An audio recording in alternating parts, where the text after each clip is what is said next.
Reunião no São Paulo entre diretoria e jogadores. Tem bicho aí pro elenco para se classificar para Libertadores, tem notícia sobre o FIP aí de Cotia e muita notícia de bastidor sobre o momento complicado que vive o São Paulo. Vamos falar sobre isso e várias outras notícias do São Paulo, belezinha? Tranquilão, meu parceiro? Então vamos embora para mais um vídeo segunda-feira ainda, né, cara? Com muitos jogos, muitos não, 3 jogos ainda para fechar a rodada do Campeonato Brasileiro. São Paulo de novo não venceu, né? Estamos em uma sequência bastante negativa. E podemos aí hoje, né, rapaziada, depois de um bom tempo, ter aí alguns times ultrapassando o São Paulo aí na tabela do Campeonato Brasileiro. Olha aí, o São Paulo pode ser ultrapassado nessa segunda-feira pelo Vasco e pelo Bragantino. Ou ver aí o Fluminense abrir distância, né? Porque ou o Vasco vence e passa o São Paulo, ou então o Fluminense pode abrir mais distância para o São Paulo, né? Porque o jogo é Vasco e Fluminense, né? Então, o São Paulo pode perder posição aí caso o Vasco, por exemplo, vença, né? E qualquer resultado não seja a vitória do Vasco, o Fluminense abre mais distância, né? Se o Fluminense ganhar, abre mais 3, se empatar, mais 1, né? Então, situação aí do São Paulo bastante complicada. O Bragantino também joga, né? O Vasco e o Bragantino tem 36, então se vencer eles vão para 39, tá? Então, pode acontecer de Vasco vencer e Bragantino. Se os dois vencerem, o São Paulo vai para 10º lugar. São Paulo está em 8º por enquanto. E se os dois times aí, né, que eu citei vencer, o São Paulo pode cair para 10º lugar aí do Campeonato Brasileiro, né? Então, São Paulo já vem de uma sequência muito ruim aí, né, cara? Nos últimos 8 jogos, São Paulo perdeu 7. Aí jogos de Brasileiro e também os 2 jogos da Libertadores contra a LDU, entendeu? E a última vitória foi contra o Fortaleza, que já tem um tempinho aí já, entendeu? Então o São Paulo tá vivendo um momento aí bastante complicado. O Grêmio, nessa rodada, já poderia também ter passado do São Paulo, só que o Grêmio tomou 4 do Bahia ontem, né? O Grêmio que ganhou do São Paulo também com uma facilidade incrível, ontem tomou 4 do Bahia. Bahia que é o nosso próximo adversário na semana que vem. Semana que vem tem São Paulo e Bahia, no último jogo do São Paulo aí no Morumbi, já que depois os jogos em casa vão ser aí na Vila Belmiro, né? Parabéns aí para a diretoria do São Paulo, né, cara? Então, tipo assim, Libertadores, vamos falar mais sobre isso daqui a pouco, sobre bicho e tudo mais, vai ficando uma situação, pensando em Libertadores, muito ruim, entendeu? Muito ruim aí, porque você olha aqui, ó, o São Paulo tá em 8º com 38, aí o Fluminense, que a gente comentou, tá em 7º, né, que é o primeiro time ali, né, o time tá acima do São Paulo, tá em 7º, tem 41 pontos, os caras têm 41 pontos, né, 3 pontos a mais que o São Paulo, só que eles têm 2 jogos a menos, que é um que eles vão cumprir ainda, e o dessa rodada que eles vão entrar em campo mais tarde contra o Vasco, né, cara? Então, tipo assim, 3 pontos a mais que os Fluminense tem e 2 jogos a menos. Então, tipo assim, cara, tá ficando uma situação bastante complicada. Aí o sexto é o Bahia, que já tem 46. Já tem 8 pontos a mais do São Paulo. São Paulo ganhar do Bahia no próximo final de semana, né, cara? Ainda fica 5 pontos de diferença do São Paulo pro Bahia. Então a questão do São Paulo hoje é o Fluminense, né, cara? O time parou de vencer jogos, aí, cara, vai ficar ameaçado. Desde que o Crespo chegou, o São Paulo conseguiu aí uma recuperação muito boa no Brasileirão, né? Tendo que saiu da parte baixa ali para brigar por Libertadores. Desde que a gente conseguiu subir ali, né, e brigar por Libertadores, desde que a gente melhorou no campeonato, desde que o Crespo chegou, a gente em nenhum momento teve tão ameaçado de ser ultrapassado na tabela igual agora, entendeu? Desde, né, que teve aquela retomada, aquela sequência de jogos ali positivas, entendeu? Então, tipo assim, desde que o Crespo chegou e que a gente melhorou, a gente não teve tão ameaçado igual agora. Ameaçado tanto pelos times que estão em cima abrir mais distância, quanto também os times que estão atrás já poder passar o São Paulo, né? Então, vamos ver aí o que vai acontecer. E, tipo assim, os próximos jogos do São Paulo é bem difíceis, né, cara? É Bahia. Bahia tem 8 pontos, tá? Não sei se pode... Bahia tem 8 pontos a mais do São Paulo. Não sei se posso falar que é um confronto direto, mas é times ali que estão próximos. Então tem o Bahia, aí depois tem Vasco, né, cara? São Paulo tem Bragantino, tem Flamengo aí. Então, tipo assim, sequência duríssima do São Paulo aí até nessa reta final, nesse fim de campeonato brasileiro. Então, tipo assim, cara, ou o time acorda, acontece alguma coisa, aí lá dentro do time aí volta a... Primeiro que o time consiga aí, animicamente, né, a primeira parte que o São Paulo tem que se recuperar aí é animicamente, porque antes a gente falar de desempenho, de jogar bem, de jogar mal, tipo assim, não dá pro São Paulo ficar entrando em campo como ele jogou contra o Mirassol ontem, como ele jogou contra o Grêmio.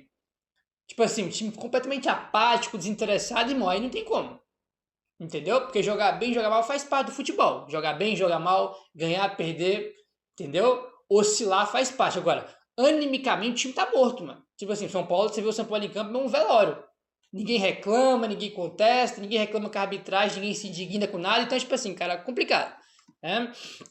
Complicado aí essa situação, tá? Aí vamos lá, que já temos bastante notícia aí, né, que saiu aí hoje em relação a essa crise que vive o São Paulo. O São Paulo vive uma crise em todos os aspectos, né, cara? Politicamente, financeiramente, esportivamente dentro de campo, então, tipo assim, todos os aspectos do São Paulo vive uma crise aí. É impressionante o momento que chegou o São Paulo, impressionante mesmo.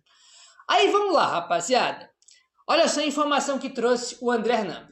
A derrota do São Paulo por 3-0 para o Mirassol neste domingo teve reação imediata no CT São Paulino no início desta segunda-feira.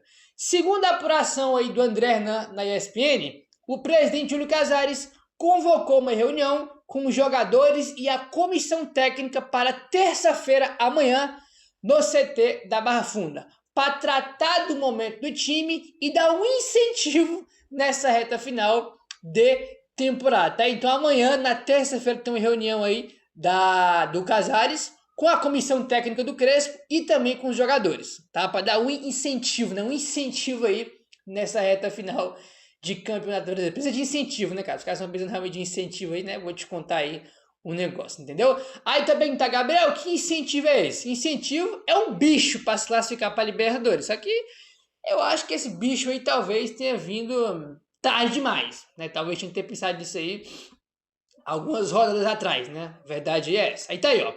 A ideia da diretoria do São Paulo é aumentar o bicho, que é uma espécie de premiação, além dos vencimentos garantidos dos atletas e comissão técnica, caso a equipe conquiste uma vaga para a Conmebol Libertadores do ano que vem, tá? Então, essa reunião aí é para ter um incentivo com o bicho, que os caras vão ganhar caso classifique o São Paulo para a Libertadores de 2026. Essa questão de bicho é a coisa mais normal do mundo, né, cara? Sempre existiu isso aí, sempre vai existir, né? Que é um incentivo a mais aí para os jogadores, além do que eles já recebem aí de salário, direito de imagem e tudo mais. Vamos lá, pele com o seguinte, ó.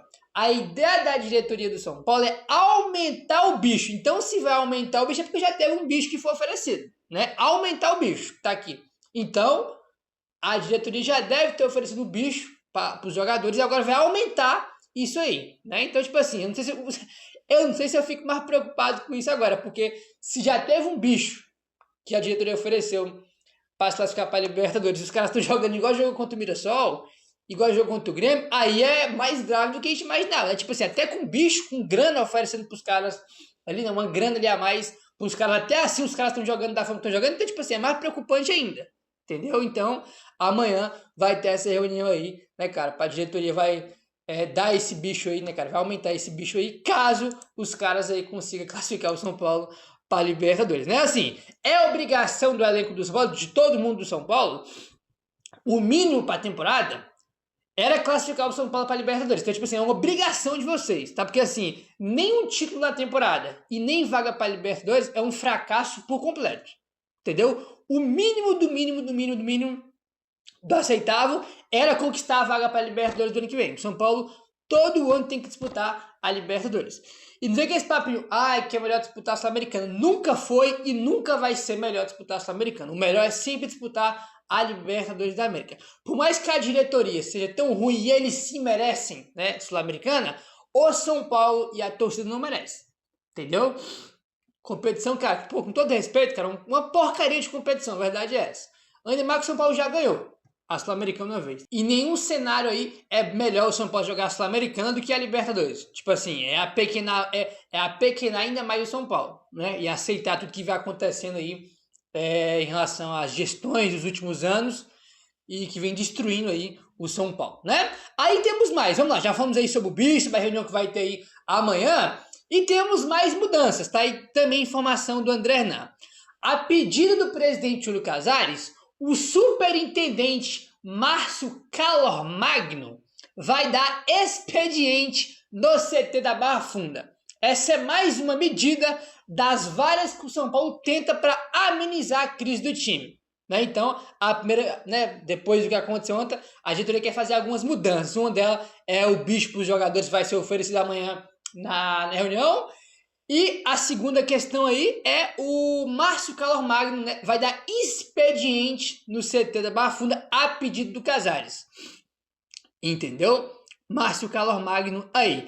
Isso aqui para mim já diz muita coisa. Por quê? A gente sabe que existe um racha político entre Casares e Belmonte. O Belmonte deve sair do cargo de diretor de futebol porque ele vai concorrer, né, à presidência do São Paulo no ano que vem. Né? Então, e ele não pode ser diretor e ao mesmo tempo concorrer à presidência do São Paulo. Então, tipo assim, é uma coisa ou outra. E ele quer ser presidente, ele vai ser um candidato no ano que vem. Então, a tendência, né, é que o Belmonte saia ou no final do ano ou no comecinho de 2026. Ele vai sair, tá? Não porque o Casares vai demitir ele, sim porque ele quer concorrer a uma vaga para presidente do São Paulo no ano que vem e ele está do lado oposto do Casares. O Casares não apoia o Belmonte, né? O Casares vai apoiar outro candidato, né, para ser o presidente do São Paulo.